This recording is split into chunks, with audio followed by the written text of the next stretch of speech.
बेटा ये एक पैराबोला का पी वाई क्यू है। पहले क्वेश्चन समझा देता हूँ।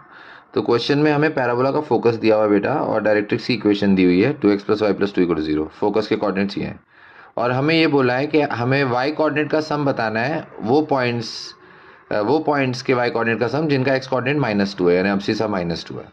तो ये इंक्लाइंड पैराबोला है। हम P S equal to P M use करके इक्वेशन लिखते हैं। पहले फोकस से डिस्टेंस के लिए डिस्टेंस फॉर्मूला लगाते हैं, और डायरेक्ट्रिक्स से डिस्टेंस के लिए वो मॉड वाला परपेंडिकुलर डिस्टेंस वाला फॉर्मूला लगाते हैं। ठीक है। एक्स कॉमा वाई यहाँ पे बेटा वेरिएबल पॉइंट है। तो इसमें फिर हम एक्स एप्सिसा -2 है, मतलब एक्स की वैल्यू -2 उसमें पुट कर देते हैं, क्योंकि हमें वही पॉइंट चाहिए। तो -2 पुट किया, ये टर्म 0 हो गया, इधर y-1 का स्क्वायर बचा, इधर -2 पुट किया तो यहाँ मॉड के अंदर y-2 आया। अब √5 को इधर क्रॉस मल्टीप्लाई कर दिया। अब क्योंकि दो मॉड के टर्म्स है तो इसमें केस बनाने पड़ेंगे। पहले केस में लिया y > 2। अगर y 2 से बड़ा है तो दोनों मॉड प्लस से खुलेंगे, तो वहाँ सॉल्व करने पे y की वैल्यू आती है √5 - 2 अपॉन √5 - 1। जिसको सिंप्लीफाई करने पे 0.2 अपॉन 1.2, मतलब एक फ्रैक्शन आ रहा है 1 से छोटा।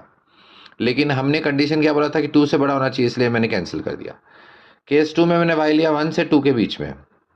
तो अगर 1 से 2 के बीच में है तो y - 1 का मॉड प्लस से खुलेगा और ये मॉड माइनस से खुलेगा, है ना, मॉड का कॉन्सेप्ट यूज करके। तो उसको सॉल्व करने पे y की वैल्यू आती है 2 + √5 अपॉन √5 + 1, 4.2 अपॉन 3.2। तो ये वैल्यू हम एक्सेप्ट करेंगे क्योंकि ये इस कंडीशन को सेटिस्फाई कर रही है 1 से 2 के बीच में। अब केस 3, अगर y 1 से छोटा होता है तो फिर दोनों मॉड ओपन करके हम ब्रैकेट लगाएंगे और बाहर माइनस लगा देंगे, क्योंकि दोनों ब्रैकेट के टर्म्स नेगेटिव हो जाएंगे ना, तो इसीलिए। तो फिर उसको सॉल्व करने पे आएगा √5 - 2 अपॉन √5 - 1। ये वैल्यू फ्रैक्शन है, अभी देखा था 1 से छोटा, और इधर इस बार हमने कंडीशन में y <1 लिखा है, मतलब इसको एक्सेप्ट करेंगे।